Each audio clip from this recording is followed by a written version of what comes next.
전후좌우의 분들을 보시면서 하나님의 사랑을 담아 예수님의 마음으로 그 영혼을 향하여서 팔을 뻗어 예수님의 이름으로 축복합니다. 이렇게 인사 나누시죠. 예수님의 이름으로 축복합니다. 예수님의 이름으로 축복합니다. 네, 우리 이 자리에서 예배드리시는 한 분 한 분, 그리고 또 온라인으로 예배드리시는 한 분 한 분 모두 우리 예수님의 이름으로 축복합니다.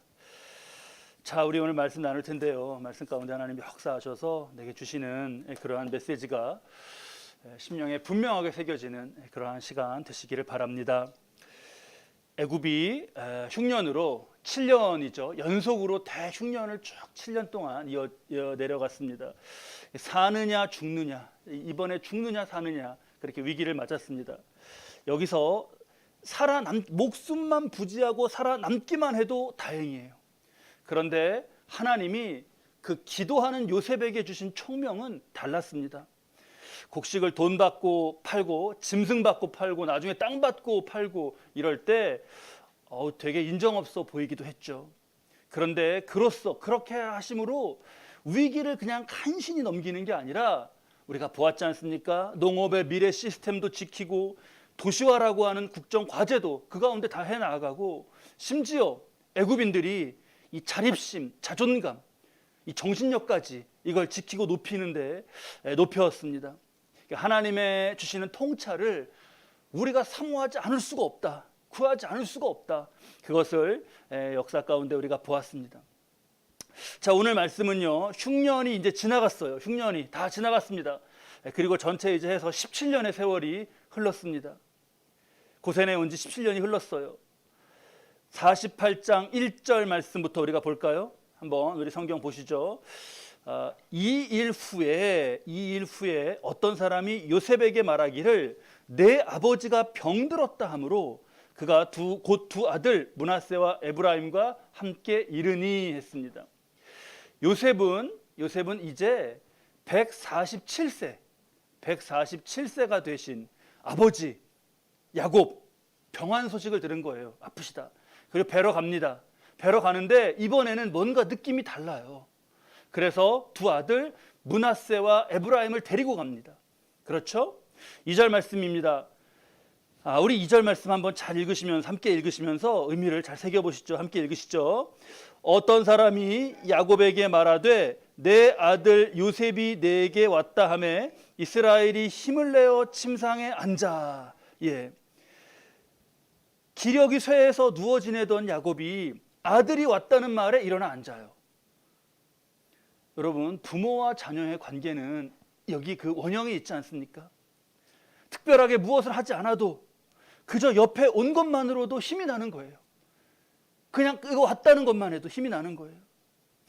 이게 여러분 세상적이 되면 어떻게 되나요? 지금 세상적이 되면요, 자식의 자격 또는 부모의 자격을 얘기합니다.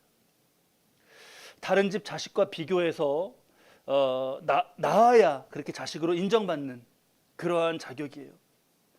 부모는 또 뭐라도 가지고 물려줄 게 있고 그래야 자식에게 인정받는 그런 자격입니다. 근데 여러분, 그거는 사람의 비교와 욕심이 만든 그런 세상 이야기죠. 하나님 나라의 방식은 그건 아닙니다. 우리가 설을 맞았습니다. 얼마나 반가운 만남과 그런 기쁨들이 자리자리에 있어요. 근데 그런 자리에서는 주를 송축하고 높이고, 그런데 또 아픔이 있는 그런 관계들을 생각해 봅니다. 인생에 다 가정마다 또 관계마다 여러 그 사정들이 있죠. 그 중에서 다른 이의 시선 때문에 자식을 마땅치 않게 여기고, 비교로 내 부모를 진정한 사랑으로 대하지 못하고, 그런 것이 오늘날 이 말세 가운데 그 풍조가 많습니다. 근데 여러분, 우리가 질문해야 돼요. 내가 이거 누구 보여주려고 사는 건가? 누구 잘 보라고 사는 건가? 자녀를 낳을 때 이거 누구 보여주자고 지금 낳은 건가? 무엇을 주면 부모의 자격이 되나요? 부모님이 하시는 직업, 가족의 생계를 위해서 하시는 일 가운데 위대하지 않은 일이 어디가 있습니까? 뭐 세상적으로 상대적으로 많이 벌고 적게 벌고 그러는 게 있겠죠. 그거는 세상에 뭐 많이 벌고 이 사람은 많이 벌고 이 사람은 적게 벌고 그런 게 있습니다. 그런데 그걸 놓고 내 부모와 내 자식의 자격을 말하면 안 되지 않습니까? 욕심, 비교 이런 거에 빠져 살게 하는 건 그건 우상의 통치예요. 여러분, 우리 오늘 만남 또 이후의 모든 시간들 가운데 예수님의 사랑만이 그 만남 가운데 가득하시길 바랍니다. 야곱이 힘이 나서 앉았어요. 힘이 나서 앉았어요. 근데 그도 어쩌면 이게 마지막일 수 있다고 느꼈습니다. 그래서 일종의 중요한 유언을 합니다. 유언을. 이 장면이 굉장히 중요해요. 우리가 2절 말씀 함께 읽었죠. 보셔요, 여러분. 어떤 사람이 야곱에게 말하되, 누구에게 말해요? 야곱에게 말했죠. 내 아들 요셉이 내게 왔다 하매 누가 힘을 내어 침상에 앉아요? 야곱이 앉죠. 근데 거기 뭐라고 되어 있어요, 말씀에? 이스라엘이. 그렇죠. 어떤 사람이 누구에게 말했다고요? 야곱에게. 근데 누가 일어나 앉았다고요? 이스라엘. 왜 달라요? 이게 다른 게 중요한 거예요. 다른 게. 여러분, 이스라엘은 하나님이 지어주신 영적 호칭이에요. 그렇죠? 지금 이스라엘이 이후에 노쇠한 야곱으로가 아니라 이스라엘로 선포하고 축복하는 이것은 육신의 아버지로서가 아니라 하나님이 주신 그 영적 권위로서 하는 겁니다. 그래서 딱 그때 든 게 뭐예요? 3절 말씀인데요. 요셉에게 이르되 이전에 가나안 땅 루스에서 전능하신 하나님이 내게 나타나사 복을 주시며. 이게 뭐죠? 하나님 만난 경험이에요. 그리고 4절 내게 이르시되 내가 너로 생육하고. 이게 뭐죠? 하나님의 말씀이에요. 그리고 뒤에 볼 축복, 오늘 본문 말씀에 읽은 축복, 하나님 만난 체험, 하나님의 말씀, 그리고 그 하나님의 영적 주신 권위로 하는 축복, 이걸 우리가 오늘 잘 봐야겠습니다. 우리가 우리 자녀에게, 다음 세대에게 이러한 믿음의 간증과 축복을 남겨주어야 돼요. 우리가 세상에 무엇을 줍니까? 마지막에 무엇을 줘요? 야, 이거는 누구 갖고, 저거는 누구 갖고, 이렇게 재산을 분배합니다. 재산 정리 마치고 나서 할 거 다 했다, 그러기도 해요. 물질적인 것 정리도 필요하죠. 그것도 필요합니다. 근데 그거는 있을 수도 있고 없을 수도 있지 않습니까? 영적 부모로서, 하나님 주신 영적 권위로서 내려주는 믿음과 축복, 이거는 반드시 주어야 합니다. 우리의 자녀들, 여러분, 하나님의 지혜와 통찰로 살아야 되지 않나요? 대한민국도 이후에 우리의 다음 세대에 하나님의 지혜와 통찰로 이 나라가 서가야 되지 않습니까? 애굽을 자녀로 한번 이렇게 놓고 생각해 보는 거예요. 애굽을 자녀로 놓고 한 해 한 해 겨우 넘기면서 목숨 부지하며 살아가는 애굽, 그게 아니라 분명히 위기인데 미래까지 대비하며 성장한 애굽. 그러면 자녀가 어떤 삶이 되기를 우리가 원합니까? 자, 그러면서 이게 야곱이 이 순간에 정말 그 건의로 일어나서 하나님 만난 것을 증거하면서 어떤 역할을 하는지 한번 보시죠. 우리가 5절 말씀인데요. 5절 말씀 우리 함께 읽겠습니다. 내가 애굽으로 와서 네게 이르기 전에 애굽에서 네가 낳은 두 아들 에브라임과 므낫세는 내 것이라. 루벤과 시므온처럼 내 것이 될 것이요. 에브라임과 므낫세 두 손자는 내 것이 될 거래요. 그렇죠? 이게 왜 이러는 거죠? 가만히 보니까 므낫세와 에브라임이 귀여워요. 막 애들이 하는 게 막 귀엽고, 아, 얘네들은 손자들 중에서도 특별하다. 그러니까 내가 기를게. 이게 아니죠. 이게 아니에요. 지금 야곱은 내 몸 주체하기도 힘들어요. 야곱이 자신의 직계의 자격을 손자 요셉의 아들 에브라임과 므낫세에게 자신의 직계의 자격을 주는 거, 일종의 입양입니다. 근데 왜 이 손자들만 이렇게 하죠? 이게 중요해요. 이게. 자, 우리가 더 들어가 보시죠. 파고 들어가 보시죠. 제가 맨날 설교할 때 자꾸 이렇게 막 파고 들어가자 막 이러니까 어느 목사님이 같이 여기 하시다 어느 날 자꾸 목사님 들어가자 그러는데 들어가자 그러는데요. 들어와 그러는 무슨 영화 무슨 대사가 있다면서요. 그래서 목사님은 들어가자 그런다고. 근데 들어가야 돼요. 들어가 보시죠. 왜 이렇게 하는가? 자, 여기 지금 므낫세와 에브라임 있죠? 므낫세와 에브라임의 아버지가 누구죠? 요셉이죠. 그렇죠? 어머니는요? 예, 그렇죠. 들어가야 돼요. 어머니는 애굽 여인, 이름은 우리가 옛날에 들었는데 아스낫이에요. 아스낫. 그리고 왜 할아버지는 누구죠? 애굽의 제사장, 예. 온의 제사장. 지역까지 다 아시네요. 애굽 온 제사장 보디베라입니다. 그러니까 여러분 뭐가 보이셔요? 여호와 신앙의 계승, 영적 권능 안으로 얘를 드리는 거예요. 그렇잖아요. 이렇게 하지 않으면 야곱이 죽은 후에 다른 자식들에게 얘네들은 애굽 정통 이스라엘이 아니야, 배척될 수 있잖아요. 그렇죠? 그런 상태에서 외가의 강력한 우상 숭배 영향을 받으면 에브라임과 므낫세는 어떻게 될지 모릅니다. 우리가 당연히 이스라엘의 12지파 막 외워요. 우리가 막 르우벤, 시므온, 그래서 함께 12지파가 나아가고 이런 걸 우리가 잘 알기 때문에, 성경에서 말씀을 많이 알기 때문에 이스라엘의 12지파 아래 자손 12지파는 그냥 그렇게 해서 된 줄 알게 생각해요. 그런데 그게 아니라 이 시점의 역사를 보면 지금 너무너무 중요한 때예요. 에브라임과 므낫세가 우리가 정말 아는 그러한 이스라엘 12지파로서 그게 되느냐, 아니면 성경 속의 어느 인물처럼 우리가 뭐 이름도 기억하지 못하고 애굽에서 뭐 그냥 이방신 섬기다가 살아가는 그렇게 되느냐가 갈라지는 순간을 우리가 보는 거잖아요. 지금 갈라지는 순간을. 여기에 지금 뭐가 있어요? 야곱의 영적 계승과 믿음과 축복이 있는 거예요. 그 지점이에요. 이게 달라질 수 있습니다. 길이 완전히 달라지는 거예요. 이거 선언은 야곱이 비록 자신의 육신의 힘은 다해가나 영적으로 건강하게 살아서 이 복된 길로 확실하게 딱 잡아주는 거잖아요. 지금 이쪽이야, 이렇게. 자, 우리가 한번 잘 적용하셔요. 요즘에 세상에 보면 이런 말이 있죠. 종교는 자유다. 종교는 자유다. 정부가 각 개인의 종교에 간섭할 수 없다. 국교 같은 건 없다, 우리나라에. 그런 의미죠. 개인이 선택하는 겁니다. 오케이, 그건 알겠어요. 그런데 이게 내 자녀에게 할 말인가? 이건 우리가 다시 점검해야 됩니다. 아버지가 지금 아버지가 야, 므낫세 에브라임에게 야, 자유야. 태양신, 애굽의 태양신 누구죠? 라신을 섬기든가, 아니면 그 태양신의 아들 파라오 앞에 절하가든가, 그건 네 자유야. 그냥 잘 생각해봐. 이러지 않잖아요. 이게 뭐 자유다 막 이런, 이게 현대적인 어떤 매너인 것처럼 통용이 되는데요. 그렇지 않아요, 여러분. 종교는 자유지만 진리는 자유가 아닙니다. 우리 올해 첫 시간에 첫날 예배 때 봤죠. 아덴에서 바울이 다니면서 어떤 사람은 제우스, 어떤 사람은 아프로디테 막 그래. 우리도 지금 그냥 나는 제우스가 좋아. 우리는 바다에 일하는 사람, 우리는 포세이돈을 섬겨야 돼. 이렇게 선택하듯이 우리의 자녀도 그냥 아무거나 이렇게 하다가 섬기게. 우리에게 하나님이 그렇습니까?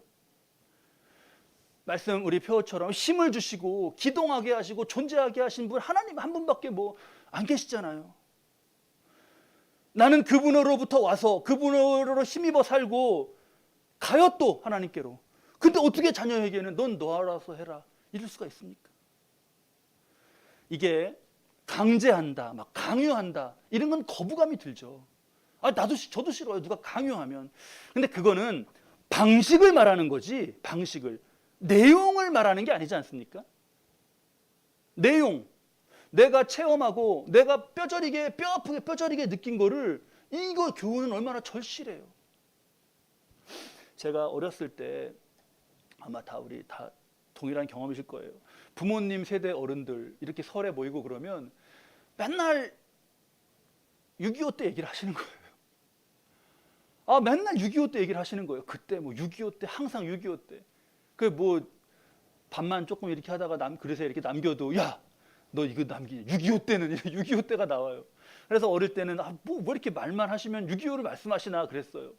지나고 보니까요, 너무 잘 이해돼요, 지금. 왜냐하면 70년대, 80년대, 제가 자라던 70년대, 80년대는, 제가 어렸던 그때는 전쟁이 50년에 있었는데 그 50년으로부터 한 몇 년 정도 뒤인 거죠? 20여 년, 고작 20여 년 얼마 뒤인 거예요.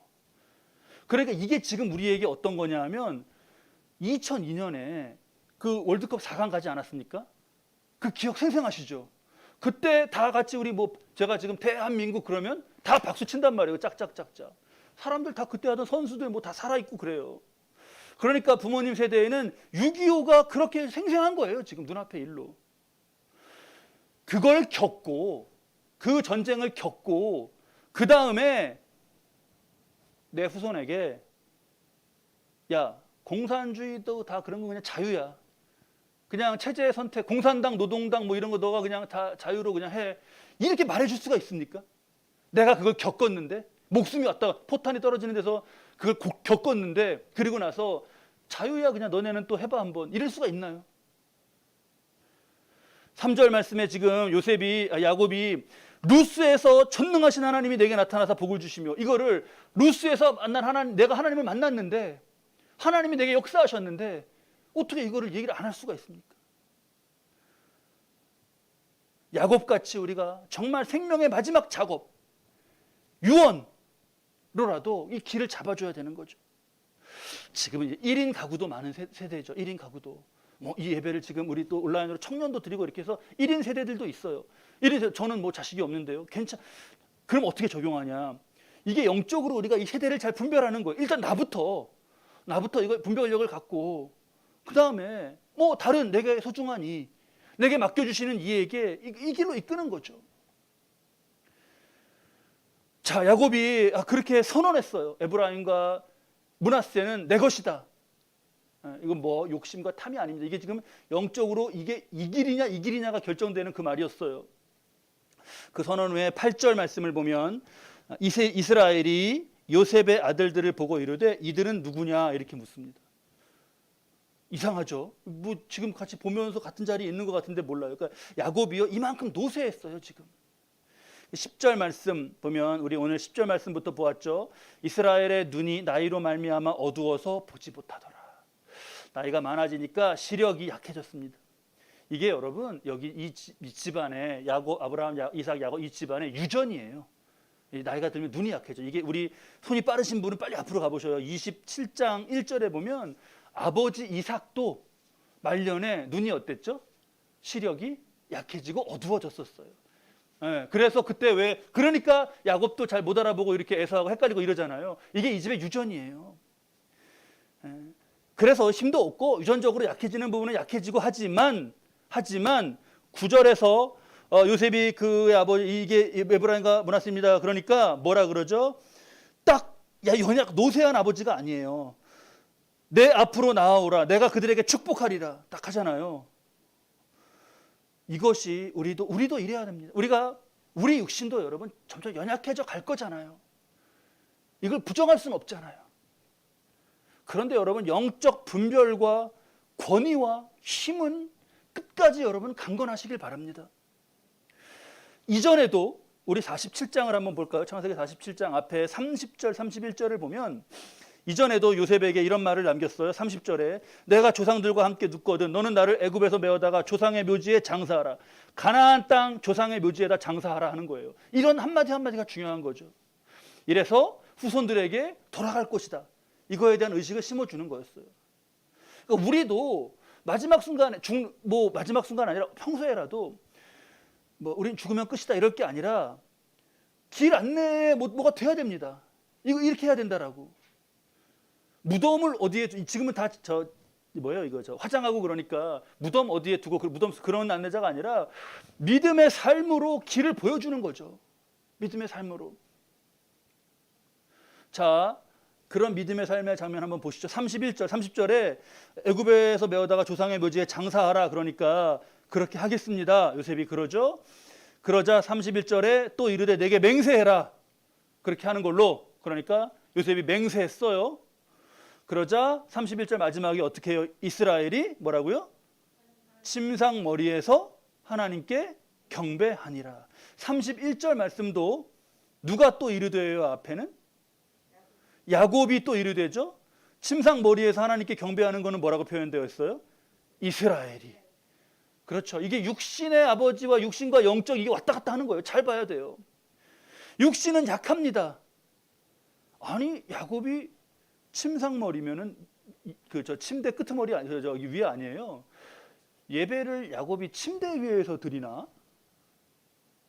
우리 새벽 예배나 온라인 예배 여러분들 혹시 침대에서 대충 이렇게 드리셔요? 야곱이 절대 그럴 사람이 아니에요. 근데 왜 침상머리에서 예배드리죠? 그만큼 몸이 약해진 거잖아요. 한 걸음이 새로운 거잖아요. 그런데 한 걸음이 새롭지만 몸은 약해졌지만 그러나 영이 살아있는 게 이 침상 예배입니다. 침상 머리에서 하나님이 언약 말씀 지키는 거, 너 이렇게 해서 하나님 언약의 말씀 지켜야 된다 못 받고 침상 머리에서 하나님께 이 약속을 올려드리고 예배드렸어요. 그런 걸 지금 누가 보고 있죠? 누가? 요셉이 보고 있잖아요. 그러니까 그거 보는 게 그냥 교육이죠. 너 잘 따라해 나 이게 아니라 그게 보는 게 교육이에요. 이게 영적 역할입니다. 지금 요셉에게도 이제 47절에서 그랬는데 므낫세 에브라임 손자 축복하는 이 순간도 똑같아요. 노쇠한 할아버지가 아니에요. 이제 하나님이 주신 영적 권위, 축복의 자격으로 영적으로 꼿꼿합니다. 이게 지금 보통의 순간이 아니에요, 여러분. 9절 말씀 우리 보면 이게 축복하겠다고 했죠. 그러니까 10절 말씀에 어떻게 10절 11절 말씀 보면 요셉이 두 아들을 이끌어서 이스라엘 품에 이렇게 안겨줘요. 할아버지 품에. 그러자 입 맞추고 감격해서 야 내가 손자까지 볼 줄 몰랐다 합니다. 그런 다음에 요셉이 다시 두 아들을 뒤로 물리고 절을 하죠. 절을 하죠. 12절에 우리도 오늘 세배하고 그러는데 절을 해요. 절을 한 다음에 축복의 기도를 받기 위해서 나아갑니다. 근데 13절을 보면 오른손으로는 에브라임을 요셉이 여기 앞에 있다고 생각하면 그 오른손으로는 에브라임을 붙잡고 왼손으로는 므낫세를 붙잡고 자신의 오른손으로는 에브라임, 왼손으로는 므낫세를 붙잡고 이스라엘의 오른손을 향하게 하여 이끌어 그에게로 가까이 나아가매 이렇게 데리고 나아가는 거예요. 아버지에게 나오는 거예요. 근데 왼손에다가 장자를 잡았습니다. 자기의 왼손 이쪽이네요. 이렇게 보면 왼쪽에다가. 왜 이렇게 했냐? 노쇠한 아버지가 장자에게 이게 팔을 이렇게 뻗는 거잖아요. 장자에게 오른손을, 차자에게 왼손을 그냥 편안하게 이렇게 얹으시게 이렇게 한 거예요. 그렇게 데리고 나오죠. 지금 당연히 당시의 관습을 따른 거예요. 장자 므낫세는 오른쪽 얹혀지게.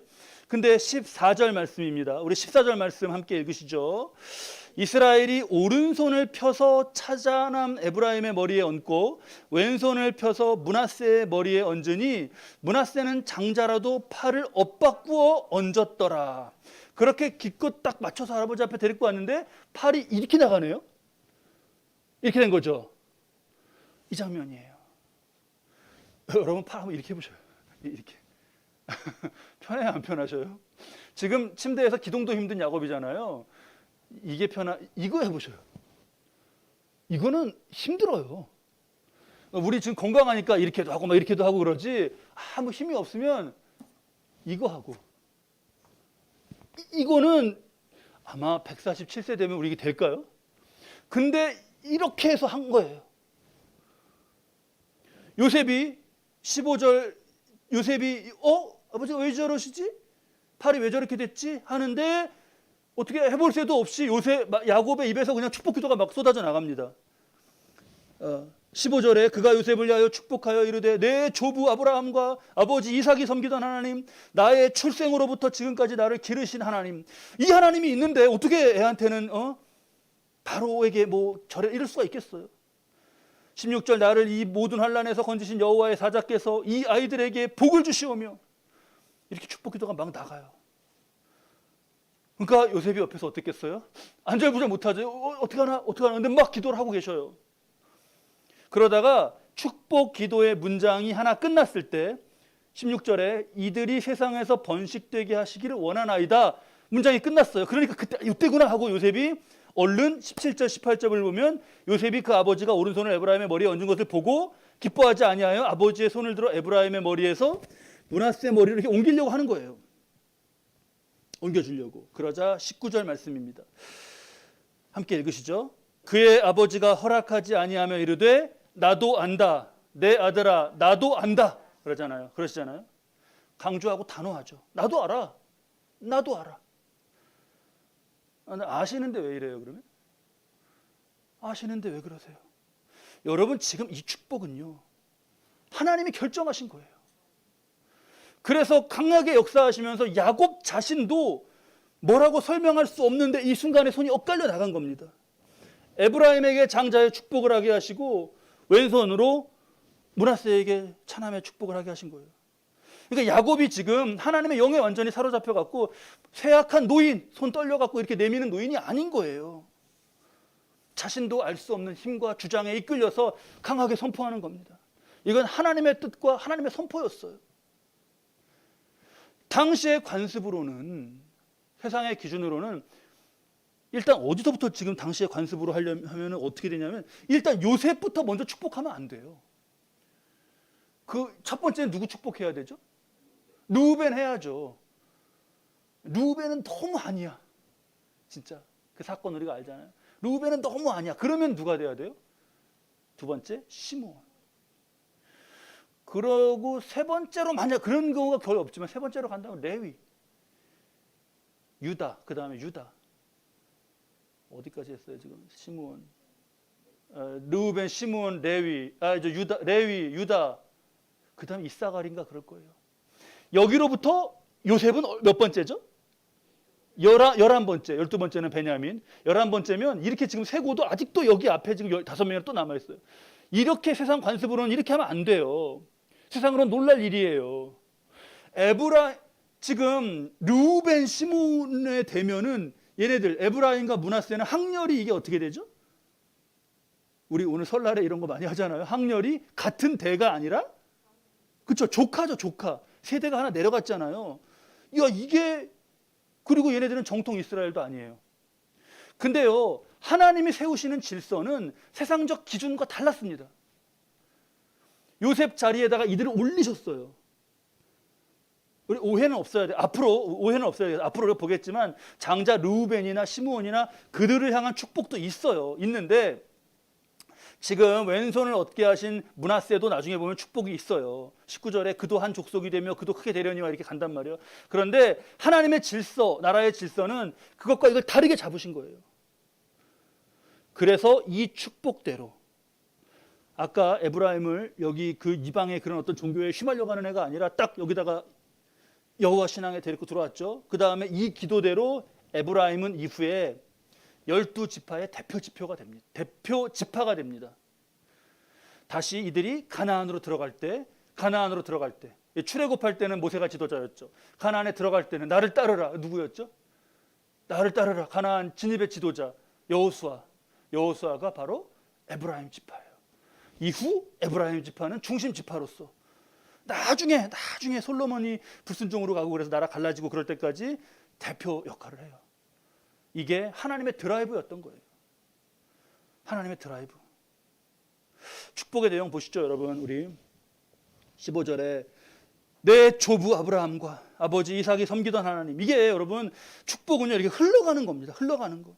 거기서부터 오잖아요, 이렇게. 16절에 나를 모든 환난에서 건지신 여호와의 사자께서 나를 모든 환난에서 건지셨다. 얼마나 우리가 야곱 얼마나 기구합니까? 형 에서와 갈등부터 삼촌한테 속아가지고 뭐 14년 동안 그랬죠. 딸 디나가 겪은 충격적인 사건도 있고 요셉이 죽은 줄 알고 정말 그런 험한 세월을 야곱이 어떻게 다 지났는지 모르겠어요. 그런데 그 삶 속에서 하나님이 야곱을 붙잡고 빚어주셨잖아요. 그 우리가 지금 18주째인데 보고 있잖아요.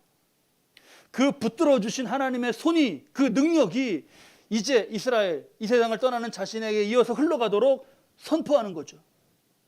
내가 하나님의 손의 능력으로 변화되었고 건진받았고 지금 이렇게 변화된 것처럼 너희도 그래야 돼. 이 축복은 정말 큰 영적 사명이에요. 자, 보셔요. 10몇 절에부터 있어요. 15절에 내 조부 아브라함과 아버지 이삭이 섬기던 하나님, 나의 출생으로부터 지금까지 나를 기르신 하나님 그랬죠? 아브라함, 이삭, 야곱에게는 하나님이 직접 말씀하셨어요. 그렇죠? 기억나시죠? 아브라함의 간증을 우리가 알고 역사를 알고 이삭 알고 야곱 알잖아요. 루시 하나님도 그렇고 뭐 베델의 하나님이 말씀하신 것도 있고 아브라함, 이삭, 야곱에게는 하나님이 직접 말씀하셨어요. 근데 야곱을 이스라엘이라고 이름 바꾸신 후에는 이 축복을 통해서 하나님의 그 언약과 복이 흘러가게 하셨습니다. 그럼 엄청난 거 아니에요? 그러면은 야곱이 안 하면 이거를 어떻게 안 해요? 어떻게 안 해요? 그러니까 우리가 하나님의 이 영적인 드라이브에 완전히 깨어 있어야 돼요. 깨어 있어야 돼요. 이게 왜 이렇게 깨어 있는 게 중요하냐면 천하의 요셉도 이 순간에 혼동해. 천하의 요셉도 이 순간에 혼동했어요. 이거 어떻게 된 거야? 손이 바뀌었네. 얼른 바꿔주려고 자꾸 그러잖아요, 옆에서. 그 순간적으로 세상적인 생각과 그냥 그게 올라온 거예요. 장자에게 오른손이지 이렇게 올라온 거예요. 근데 요셉이 그래도 그가 하나님께 정말 기도하는 사람이었고 그 영적으로 예민한 거를 이미 있었던 사람인 거는 그거를 이제 아버지가 나도 안다 그러는 순간에 딱 캐치한 거죠. 이게 아버지가 하는 게 아니구나. 바로 캐치한 거예요. 그리고 거기 순종한 겁니다. 아버지가 나도 안다 그러시는데 아버지 제가 더 잘 알죠. 제가 전직 뭐예요? 총리예요, 아버지. 아버지 가나안이나 여기 애굽에서는 이런 법도가 없는 겁니다, 아버지. 이게 아니었잖아요. 그게 딱 깨달은 거예요. 이거 하나님 하시는 거구나. 야곱은 지금 몸이 쇠약해 있습니다. 하지만 영적으로 총총하죠. 그래서 하나님이 이어가시는 영적 질서와 이게 내 힘으로는 이게 편애가 아니라 하나님이 하시는 일로 이게 손이 바꿔져 나간 거예요. 정말 하나님 오묘하셔요. 이 가문의 역사를 보면 오묘하셔요. 아브라함, 너는 열방의 자손이 모래알같이 셀 수 없이 많을 거야. 그냥 아들 몇 명이에요? 하나예요. 모래알같이 하나님 많다면서요. 이삭 하나예요. 참. 근데 그때 이삭으로 내려갔죠. 이삭이 그걸 또 장자의 이 언약의 역사, 영적 개성을 축복하는데 첫째가 에서고 둘째가 야곱인데 야곱에게 둘째로 흘러가요. 참. 야곱은 다시 12명 중에서 몇째로 흘러가요? 11번째로 흘러가요. 11번째 요셉에 와서는 다시 또 원래는 므낫세와 에브라임, 므낫세가 장자인데 에브라임으로 또 흘러가요. 그러니까 이게 뭘 보여주는 거예요? 이게 하나님이 하신다는 걸 보여준 거예요. 그러니까 손이 내 몸 편하게 이렇게 나가면 되겠어요? 안 되겠어요? 내 몸 편하게 나가는 게 아니라 총총하게 우리가 영적으로 살아서 하나님의 역사 이렇게 하나님 하시는구나라고 이렇게 돼야겠죠. 자, 우리의 삶에서는 여러분 내가 야곱이고 내가 요셉이에요. 뭐 선대도 중요하고 후대도 중요합니다. 다 중요해요. 근데 제일 중요한 건 나 아닙니까? 나예요. 정말 내가 하나님께 제대로 붙잡힌 바 되고 이게 흘러가야죠. 목사님, 저는 이게 흘러가는 게 아니라 저는 예수를 믿는 첫 때인데요. 제가 처음 예수를 믿기 시작하는데요. 그럼 잘 됐어요. 축하드려요. 그럼 시작하면 되잖아요. 자녀에게 계승이 이어지고 다음 세대에 이어지고 손주를 이렇게 축복할 수 있게 기도하는 거예요. 지금 손자에게 하는 기도 가운데 우리 15절 말씀에 보셔요. 듣는 애들 입장에서 생각해 보셔요. 므낫세 에브라임 입장에서 요셉을 위하여 축복하여되 내 조부 아브라함과 내 조부 아브라함이면은 얘네들한테는 뭐 어떻게 되죠? 오늘 설이라 이거 연습 많이 하네요. 므낫세 에브라임한테는 할아버지의 조부면은 뭐 어떻게 되는 거예요? 저도 잘 이런 걸 몰라요. 증조 고조 되죠. 고조 할아버지 이름 나오는 거예요. 고조 할아버지. 내가 내 자손에게 고조 할아버지 아브라함 역할이 되면 되잖아요. 그렇잖아요. 하나님, 내 손자의 기도에 내가 나오게 해주세요. 이렇게 기도할 수 있어야 되지 않습니까? 2대째다. 내가 2대째다. 내가 3대째다. 다 언제든 어느 대든 좋아요. 앞대도 뒷대도 다 중요하지만 내가 하나님과의 깊은 관계 가운데 이런 순간에 정말 팔 곧게 펴고 그냥 편한 대로 하자. 요셉은 또 옆에서 보면서 그냥 아버지 세상식으로 하셔요. 이게 아니라 하나님께서 정말 역사하시는 순간에 이게 크로스돼서 흘러가도록 그렇게 살아 있어야 되는 거죠. 자, 우리 오늘 설인데요. 올해 특별히 1월 1일도 주일이었죠. 근데 오늘도 또 서울도 또 주일이에요. 이런 해가 별로 없는데 그래서 가는 해와 오는 해 이 사이에서 이 삶의 본질을 생명의 본질을 생각해 봅니다. 어떻게? 내가 정말 무엇을 하는 나의 자리, 오늘 만남 가운데 또는 우리 가정 가문에서 나의 이 관객, 하나님 주신 이 땅에서 관객 가운데 내가 역할이 뭔가. 이게 너무 이상해요. 명절에 이렇게 TV 보면 소통 전문가가 있더라고요. 요즘에 소통 전문가 분들이 나오는데 그래요. 뭐라 그러시냐면, 안 그런 분도 계실 텐데 제가 본 프로는 그랬어요. 그러니까 오랜만에 만나면 싸운다는 거예요. 오랜만에 형제들이 만나면 싸우고 막 이런데요. 그 말다툼하고 그러고 막 싸우다가 명절이 이상해지니까, 그럼 그렇게 안 싸우는 방법이 뭔가? 소통 전문가가 그러더라고요. 정치 얘기를 하지 마라. 결혼 얘기도 하지 마라. 취업 얘기도 하지 마라. 또 뭐 종교 때문에 그러는데 종교 얘기도 하지 마라. 공부 얘기 하지 마라. 외모 얘기 하지 마라. 연애 얘기 하지 마라. 그러면 여러분 무슨 얘기를 해요? 그러면 만나서 무슨 얘기를 해요? 날씨 얘기예요. 날씨 얘기. 먹는 얘기. 먹는 얘기하고 날씨 얘기. 날씨 좋지? 네, 좋네요. 춥지? 네, 춥네요. 침묵. 자, 먹자. 맛있니? 맛있네요. 침묵. 가라. 이렇게 돼야 되나요? 아니죠, 여러분. 지금 소통 전문 불통되는 거 아닌가 그런. 지금은 이게 뭐냐? 얘기의 내용의 문제가 아니라 태도의 문제인 거잖아요. 그렇잖아요. 이런 얘기가 아니면은 우리 삶에서 뭘 나누고 살아요? 그 영혼을 사랑하고 아이 때면 아이 때, 청소년이면 청소년이면 때, 어른이면 어른 때, 연세 많으신 어르신이면 어르신의 때에 정말 그 삶의 과정에서 어떠한 지금의 문제들 같은 것도 나누고 미래를 놓고 그걸 진정으로 나누고 위하고 기도하는 진심, 그게 있어야 되는 거 아니에요? 그게 우리가 이 땅에서 함께 살아가면서 서로 맞는 정말 그게 복 아닙니까? 그게 선물 아니에요?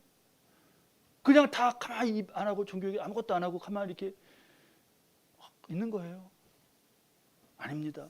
우리가 무례나 강요 이런 건 아니죠. 그런 태도는 우리가 버려야겠어요. 그게 아니라 예수님의 사랑으로 그러한 사랑이 여러분 가득한 명절이 이번에 되시고요. 한마디로 정말 정리해서 하나님께서 나를 통해서 역사하시는, 부모 세대고 그러면 내가 그런 부모로서, 내가 할아버지 할머니 세대라면 할아버지 할머니로서, 내가 첫대라면 내가 첫대로서, 내가 나밖에 이 세상에 없다 그러면 그 자리에서 하나님께서 영적으로 내게 역사하시는 것 반드시 깨어서 그것을 보고 그것을 흘러가게 하시는 것에 있어서 순종해서 그 영적 유산과 축복이 이 땅에 흘러가면서, 그러면서 하나님께서 주시는 기쁨을 누리고 이 자녀들의 잠됨과 내가 함께 다 잘됨, 이것을 통하여서 기뻐하는 그러한 이번에 명절이 되시고 우리의 모든 인생이 되시기를 우리 주님의 이름으로